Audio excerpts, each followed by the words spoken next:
Welcome to my refrigerator. This is Megan Martins Hayworth, your host for Art Fridge Art History. Today we're going to be talking about the Arnolfini Double Portrait.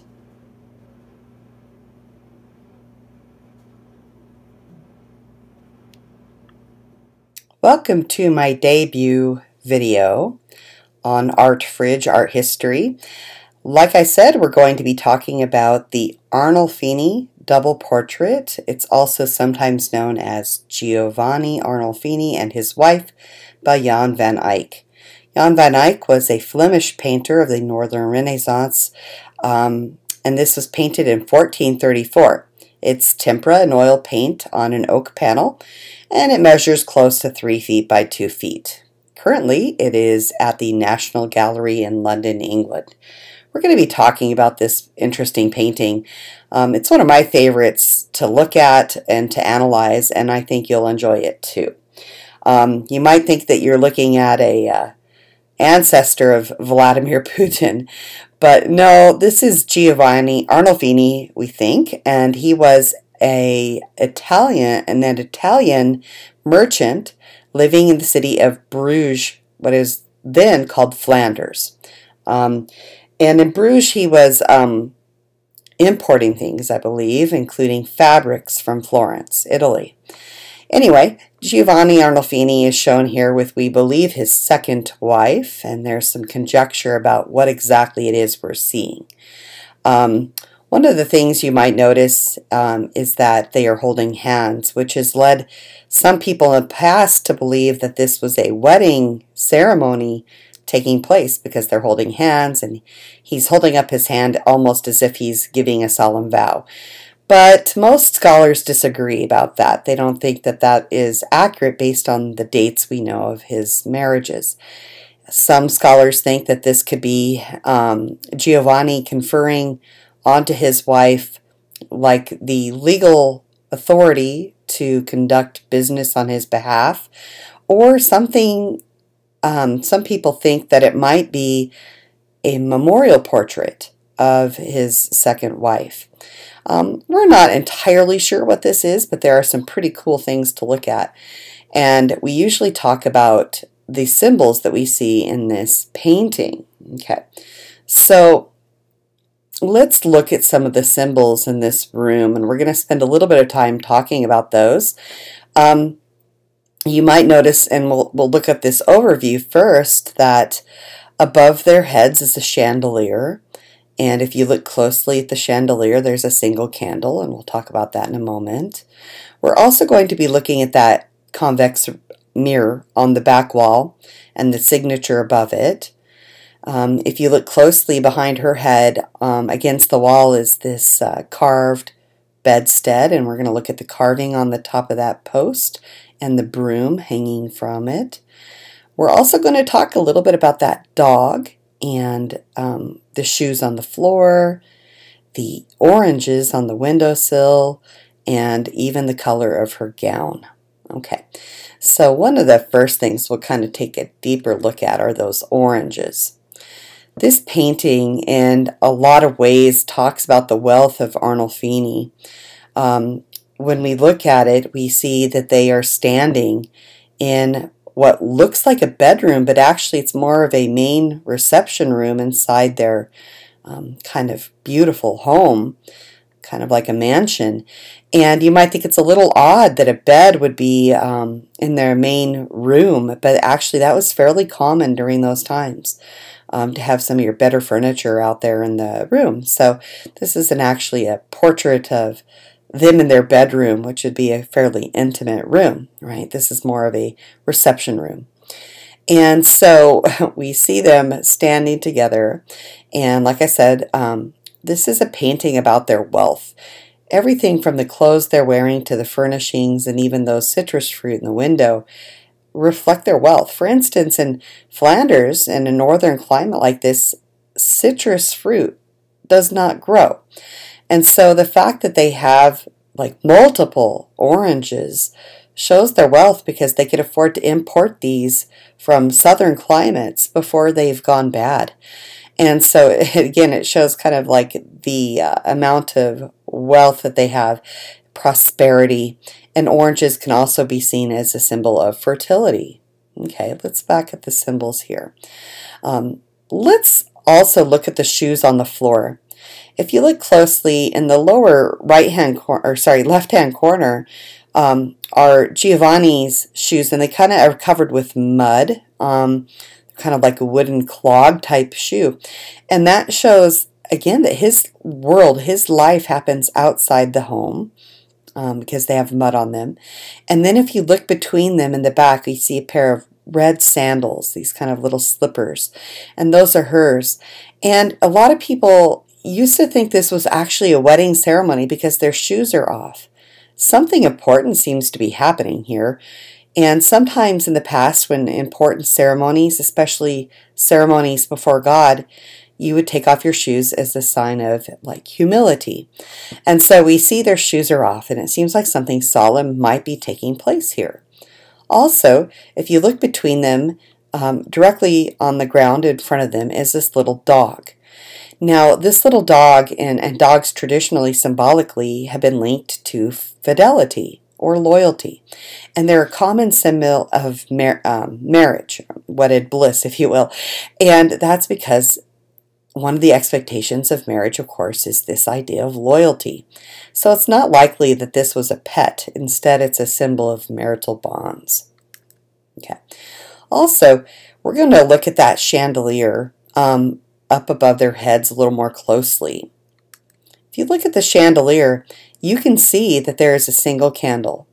And some even argue that if you look to just the right of the center post of the chandelier and the front, that they see a little bit of wax that has dribbled down the side of the little, I guess, place where the candle goes. And some people think that that might be a symbol of the memorial in the portrait.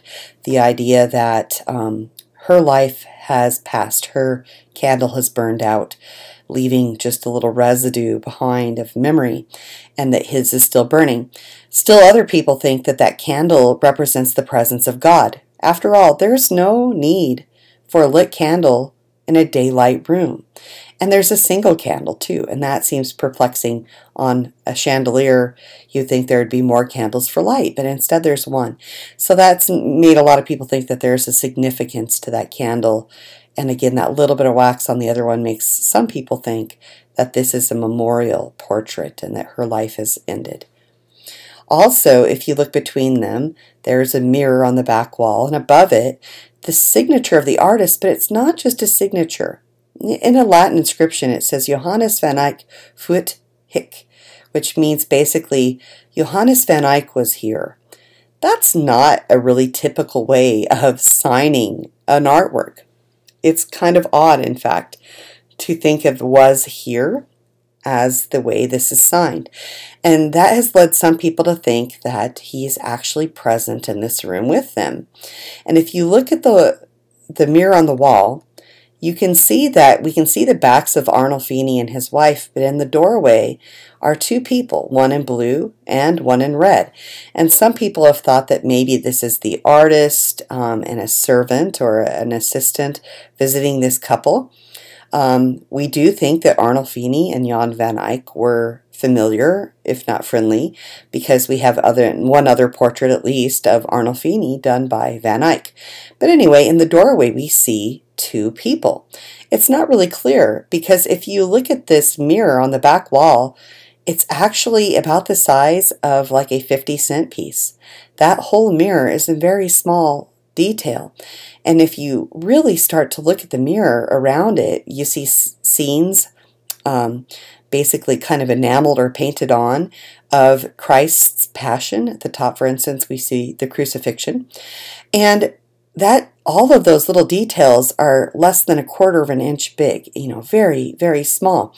And so the fact that he's painted this room with such exquisite detail in reverse, right, from a mirror image, a reflection, including possibly a portrait of himself, although we can't see any details, is amazing. I want you also to look at the beads on the wall.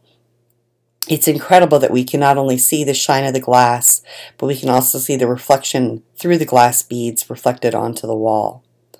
Okay, So if we go back, we can look again at the bedstead behind the bride. And we can see a little hand broom hanging from the bedstead, and on it a carving. And if you look here kind of off the edge of this scene, you can see a carving of Saint Margaret. Now, Saint Margaret was a symbol of childbirth.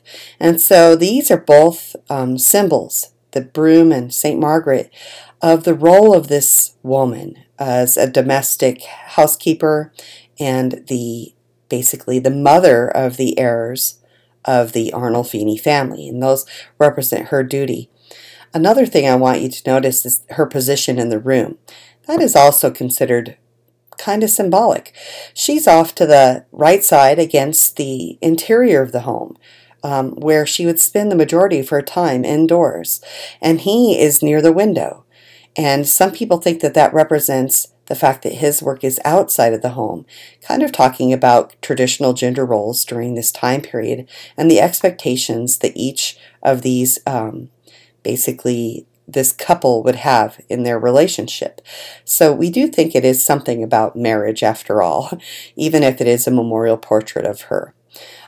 We also see her gown, and I wanted to talk a little bit about her green gown. She's wearing a blue dress under this, and this green gown with the kind of white fur trim is more of like an overdress that would help keep people warm. In fact, what is perplexing to some scholars is that they're wearing their kind of winter finery. That gown that she's wearing was wool with fur trim, so it would have been very hot. And he's also wearing kind of an overcoat, if you will, a cape or an overrobe that is also fur trimmed with a fur covered hat. But what perplexes people is this little tiny sliver you can see out the window is a cherry tree in full bloom, so we know it was summer. So people are not really sure, other than maybe it was a display of how insanely rich they were, because these clothes, although his are kind of understated, show their wealth. That color of green and those colors of blue were very expensive fabrics, and again, it's a show of their wealth. The men typically dressed kind of more somber to show their kind of professional life outside of the home and kind of humility, but the women were expected to dress in a way that reflected the wealth of their husbands, and she certainly is wearing just a gorgeous garment. Okay. Oh, one other thing. The green color is also a symbol of fertility, which could be talking about her role, again, as the future mother of his children. Now let's look at this idea. A lot of people, when they first see this, wonder if she is pregnant. Okay, this has become such a topic that the National Gallery in London has actually posted something about this, and we are pretty sure she is not pregnant. In fact, the pose she is in right now, with her hand kind of on her stomach holding up all that fabric, was really typical of how young women were supposed to pose, and her hands are kind of close to her body, which again, or at least her one hand is, which was kind of a typical pose that young women took, kind of a demure one. But we do think it's more to show off the richness of the fabric than it is a pregnancy. Let's take a little closer look. So we can see that it is kind of bunched up, which makes her stomach look a little larger, but really she probably isn't pregnant. But it does talk about her role in the household. So let's see. I think that's it. Yeah, so I want to thank you for joining me for this first video of the art fridge, art history, and I'm going to ask if you would please subscribe to my channel, because I swear my daughter would totally freak out if she thought I forgot to ask you. Thank you. Bye.